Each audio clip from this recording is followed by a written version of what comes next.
శ్రీ గురుచరిత్ర అధ్యాయం 51. శ్రీ గణేశాయ నమః. శ్రీ సరస్వత్యై నమః. శ్రీ గురుభ్యో నమః. నామధారకుడు. స్వామి, శ్రీ గురుడు వైఢూర్య నగరం నుండి బయలుదేరి వెళ్ళి గౌతమి పుష్కర యాత్ర పూర్తి చేసుకొని తిరిగి గంధర్వపురం చేరాక ఏమి చేశారో సెలవీయండి అన్నాడు. సిద్ధయోగి ఇలా చెప్పారు. శ్రీ గురుడు కొంతకాలం గంధర్వ నగరంలోనే ఉన్నారు. అది ఈశ్వరనామ సంవత్సరం. అప్పుడు బృహస్పతి సింహరాశిలో ఉన్నాడు. ఒకనాడు ఆయన భక్తులందరితో తాము శ్రీశైల యాత్రకు బయలుదేరుతున్నామని చెప్పారు. అది తెలిసిన గ్రామస్తులందరూ కూడా మఠం వద్దకు చేరుకున్నారు. వాళ్ళందరూ కన్నీరు కారుస్తూ శ్రీ గురుడితో ఇలా అన్నారు. స్వామి, మీరిప్పుడు శ్రీశైల యాత్రకు వెళ్ళవలసిన అవసరం ఏమిటి? తాము తమ అవతార కార్యం పరిసమాప్తి చేయదలిచినట్లు మాకు తోస్తున్నది. ఇంతకాలము మీ అనుగ్రహంతో మా కష్టాలు అభిష్టాలు తీర్చుకుంటున్నాము. మీరు ఈ గ్రామంలో విజయం చేయడం వలన ఈ గంధర్వపురం భూలోక వైకుంఠం అనదగిన మహాపుణ్యక్షేత్రంగా రూపొందింది. నిజానికి మీరు మా అందరికీ కులదేవతగా నిలిచారు. మేము అగ్నులము, దీనులము. మాకు మీరు తప్ప వేరు దిక్కులేదు. మమ్మల్ని వెళ్ళిపోవడం మీకు న్యాయమేనా? ఏ తల్లి అయినా తన బిడ్డలను ఇలా విడిచి వెళ్ళిపోతుందా? ఎప్పుడు వారి చింతనే ఉండి వాళ్ళను సాకడం ఆమె ధర్మం కాదా అన్నారు. శ్రీ నృసింహ సరస్వతి స్వామి వాళ్ళ భక్తికి కరిగిపోయి చిరునవ్వుతో ప్రేమగా ఇలా అనునయించారు. బిడ్డలారా, మాపై ఎంతో భక్తితో మెలిగే మిమ్మల్ని విడిచి మేము మాత్రం పోగలమా? నిజానికి మేము ఎల్లప్పుడూ ఈ గంధర్వపురంలోనే ఉంటాము. నిత్యము ఈ సంగమంలో స్నానము, నృత్య కృత్యములు తీర్చుకొని మధ్యాహ్నం సమయంలో ఈ గ్రామంలో భిక్ష చేసుకుంటూ ఈ మఠంలోనే మీ సేవలు అందుకుంటూ గుప్తంగా ఉంటాము. కేవలం లౌకికుల స్థూల దృష్టికి మాత్రమే మేము శ్రీశైలం వెళ్ళినట్లు ఇక్కడ లేనట్లు కనిపిస్తాము. నిజానికి మా ప్రతిరూపాలుగా ఇక్కడ ప్రతిష్ఠిస్తున్న మా పాదుకల రూపంలో ఇక్కడే ఉంటాము. ఇది ముమ్మాటికి నిజము, ఎట్టి సందేహమూ లేదు. మా భక్తులకు మేము ప్రత్యక్షం కానిదెప్పుడు? ఈ గంధర్వపురంలో భక్తుల యోగక్షేమాలు కనిపెట్టి ఉండే మమ్మల్ని సేవించేవాడు కోరినది ఏది లభించదు. మీరందరూ నిత్యము ఈ సంగమంలో స్నానం చేసి సాక్షాత్తు కల్పవృక్షమైన ఈ అశ్వత్థ వృక్షానికి ప్రదక్షిణం చేసి అనర్థాలన్నింటినీ తొలగించగల ఈచటి పాదుకలను అర్చిస్తుంటే సర్వభ్రమాలు తొలగి సాక్షాత్తు ఆనందమే సిద్ధిస్తుంది. ఎలాంటి చింతలు గలవారికైనా ఇచ్చటి చింతామణి అనబడు విఘ్నేశ్వరుని ఆరాధించడం వలన సర్వ విఘ్నాలు నశిస్తాయి. భక్తి శ్రద్ధలతో ఈ అష్టతీర్థాలలో స్నానం చేసిన వారికి సర్వసిద్ధులు సమకూరి ముక్తి కూడా లభిస్తుంది. 3 కాలాలలోనూ ఈ మఠంలోని మా పాదుకలను పూజించి నీరాజనమిచ్చి నిర్మలమైన మనస్సుతో మమ్మల్ని స్మరిస్తే కోరినది తప్పక నెరవేరుతుంది. ఇక ముందు పవిత్రమైన ఈ దేశం మ్లేచ్చులైన యవనులకు ఆధీనమవుతుంది. వాళ్ళు కూడా ఇక్కడకు వస్తారు. వారు వస్తే ఇక్కడ భక్తులకు నష్టం కలుగుతుంది. మేము ఇక్కడ లేమని వాళ్ళు అనుకోగలందుకు స్థూల దృష్టికి శ్రీశైలం వెళ్ళిపోయినట్లు కనిపిస్తాము, కానీ అదృశ్యంగా ఇక్కడే భక్తులకు నిత్య ప్రసన్నులమై శాశ్వతంగా ఉంటాము అని చెప్పి ఆయన తమ పాదుకల మఠంలో విడిచిపెట్టారు. వెంటనే ఆయన మఠం నుండి బయటకు వచ్చి సాయందేవుణ్ణి, నందిశర్మను, నరహరి కవిని, నన్ను కూడా తీసుకుని శ్రీశైలానికి బయలుదేరారు. కొందరు శిష్యులు గంధర్వపురంలో ఉండిపోయారు. శ్రీ గురుని వద్ద సన్యాస దీక్ష తీసుకున్న కృష్ణ సరస్వతి, బాల సరస్వతి, ఉపేంద్ర సరస్వతి, మాధవ సరస్వతి మొదలైన వారు అంతకుముందే శ్రీ గురుని ఆజ్ఞ మేరకు తీర్థయాత్రలకు వెళ్ళిపోయారు. స్థానిక భక్తులు మా 5గురిని ఊరి పొలిమేర వరకు వచ్చి సాగనంపి చేతులు జోడించి శ్రీవారి దివ్యరూపం కనుగరుమయ్యే వరకు చూస్తూ నిలబడి అటు తర్వాత వారి పాదాలను ధ్యానిస్తూ తిరిగి వెళ్ళిపోయారు. అటు తర్వాత జరిగింది చెప్తాను విను. వెనుక శ్రీగురుడు వైద్యనాథ క్షేత్రం నుండి బయలుదేరినప్పుడు వారి వద్ద సెలవు తీసుకుని తీర్థయాత్రలకు బయలుదేరిన శిష్యులు వైఢూర్య నగరాన్ని పరిపాలించిన యవనరాజు శ్రీగురుని ఆజ్ఞానుసారం కొంతకాలం ముందే శ్రీశైలం చేరి అక్కడ వారి రాక కోసం ఎదురు చూస్తూ ఉన్నారు. బహుదాని నామ సంవత్సరంలో ఉత్తరాయణ పుణ్యకాలం వచ్చింది. కుంభరాశిలోకి సూర్యుడు, కన్యారాశిలోకి బృహస్పతి ప్రవేశించారు.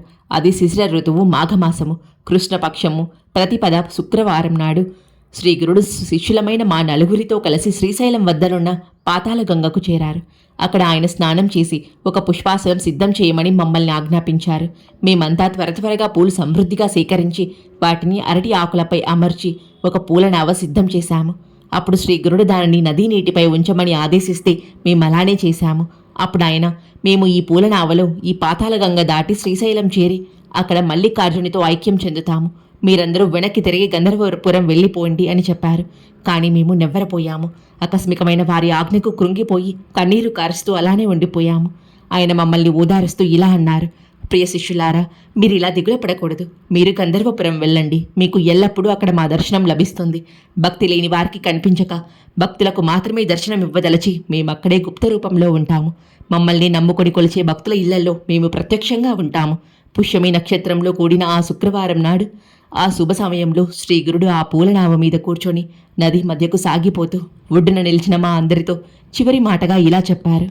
నాయన్లారా, మీకు సర్వ శుభాలు ప్రాప్తించుగాక. నలుగురు ఒక చోట చేరి మా చరిత్ర పారాయణ చేసేవారు, అందులోని స్తోత్రాలు పఠించేవారు, నామ సంకీర్తన చేసేవారు మా ప్రీతికి పాత్రులవుతారు. మా కథామృతగానం చేసేవారింట్లో 4 పురుషార్థాలు సిద్ధులు నిత్య నివాసం చేస్తాయి. జీవితాంతం అష్టైశ్వర్యాలు, అటు తర్వాత ముక్తి సిద్ధిస్తాయి. మేము ఆనంద నిలయానికి వెళ్తున్నాము. మేమచ్చటికి చేరగానే అందుకు గుర్తుగా మీ వద్దకు 4 తామర పువ్వులు ఈ నదిలో కొట్టుకొని వస్తాయి. మీరు నలుగురు వాటిని ప్రసాదంగా తీసుకోండి. మీరు వాటిని ప్రాణం కంటే ఎక్కువగా విలువైనదిగా భద్రపరుచుకొని పూజించుకోవాలి. ఇది మా ప్రమాణం, దీనిని సంశయించరాదు అన్నారు. ఆ నావ ముందుకు సాగి కొద్దిసేపట్లో కనుచూపు మేర దాటిపోయింది. అయినా తాము ధరించిన కాషాయ వస్త్రంతో తమ తలను కూడా కప్పుకున్న వారి రూపం దివ్య తేజస్సులతో మా హృదయంలో అలా నిలిచిపోయింది. ఇలా శ్రీగురుడు తమ అంతిమ సందేశమిచ్చి ఆ పుష్పనావలో కొంత దూరం వెళ్లి అకస్మాత్తుగా అంతర్హితులయ్యారు. అంతలోనే ఆ పుష్పాసనం గాని స్వామి గాని కనిపించకపోయేసరికి మేమందరము కన్నీరు కారుస్తూ ఆ శూన్య ప్రదేశం కేసి చూస్తూ ఉండిపోయాము. కొద్దిసేపటికి నదికి అవతలి ఒడ్డు నుండి ఒక పడవలో వచ్చిన కొందరు బెస్తవాళ్లు మా వద్దకొచ్చి, అయ్యా, ఒక స్వామి తూర్పు ఒడ్డుకు వెళుతుంటే మేము చూచాము. వారి కాళ్లకు బంగారు పాదకలున్నాయి. వారు కాషాయ వస్త్రము, చేతిలో దండము ధరించి ఉన్నారు. ఆయన మాతో, మీరు వెళ్ళి మా శిష్యులతో మేము మీకు ఎదురైనట్లు చెప్పండి. 4 పువ్వులు నదీ జలాలపై కొట్టుకొని వారి వద్దకొస్తాయి. అవి తీసి వారికి ఇవ్వండి. మా పేరు నరసింహ సరస్వతి. మేము స్థూల రూపంలో కదలీవనం వెడుతున్నాము, కానీ గుప్త రూపంలో ఎప్పటికీ గాన్గాపురంలోనే ఉంటాము.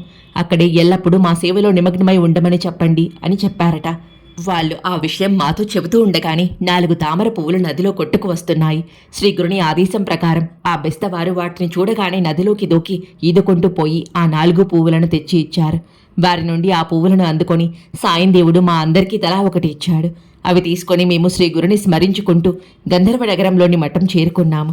శ్రీగురుడు అక్కడి నుండి బయలుదేరి వెళ్ళినప్పుడు మమ్మల్ని సాగనంపిన గ్రామస్తులందరూ దిగులుగా ఆయన కరుగుమరయ్యే వరకు చూచి శ్రీగురుని గురించి మాట్లాడుకుంటూ మఠం చేరుకొని అక్కడకు కూర్చున్నారు. ఇంతలో అకస్మాత్తుగా అక్కడ శ్రీ నృసింహ సరస్వతి స్వామి యథాపూర్వం తమ స్థానంలో కూర్చొని కనిపించారు. ఆయనను చూచి అందరూ ఆశ్చర్యచకితులై నమస్కరించి లేచేసరికి వారి రూపం అదృశ్యమయ్యింది. అంతటితో గ్రామస్తుల సంశయాలన్నీ మటుమాయమై ఆ అవతారమూర్తి సామాన్య మానవులని తలచడం ఎంతటి అపచారమో వారికి అర్థమైంది. అందరూ ఆ సర్వగతునికి సాష్టాంగ నమస్కారం చేసుకుని తమ ఇళ్లకు వెళ్ళిపోయారు. అప్పుడు నామధారకుడు, స్వామి, ఆ పువ్వులను ప్రసాదంగా పొందిన మహాత్ములెవరు అని అడిగాడు. సిద్ధయోగి, స్వామికి శిష్యులెందరో ఉండేవారు. వారిలో బాల సరస్వతి, కృష్ణ సరస్వతి, మాధవ సరస్వతి, ఉపేంద్ర సరస్వతి ముఖ్యమైన వారు. వీరే కాక ఆ శ్రీశైల యాత్రా సమయంలో సాయం దేవుడు, నంది శర్మ, నరహరి, నేను మాత్రమే స్వామిని అనుసరించాము. ఆ పువ్వులను ప్రసాదంగా లభించినవి మాకే. నాకు దొరికిన ప్రసాదం ఇదిగో చూడు. దీనిని భద్రంగా ఉంచుకొని మనసులో నిశ్చలంగా గురుపాదాలపై నిలుపుకున్నాను. అందుకు సాధనంగా ఈ గురుచరిత్ర కూర్చాను. అంతేకాని గురుమహిమను పూర్తిగా వివరించడం మహామహిమాత్ములకు మాత్రమే సాధ్యమవుతుంది. ఇది ఇహంలో పురుషార్థాలను, అటు తర్వాత పరమార్థాన్ని ప్రసాదిస్తుంది. దీని పారాయణ వలన సుఖము, పవిత్రత, శాంతి కలుగుతాయి. పాపాలు, రోగాలు నశిస్తాయి అన్నారు. శ్రీ దత్తాయ గురువే నమః. శ్రీ శ్రీపాద శ్రీ వల్లభాయ నమః. శ్రీ నృసింహ సరస్వత్యై నమః.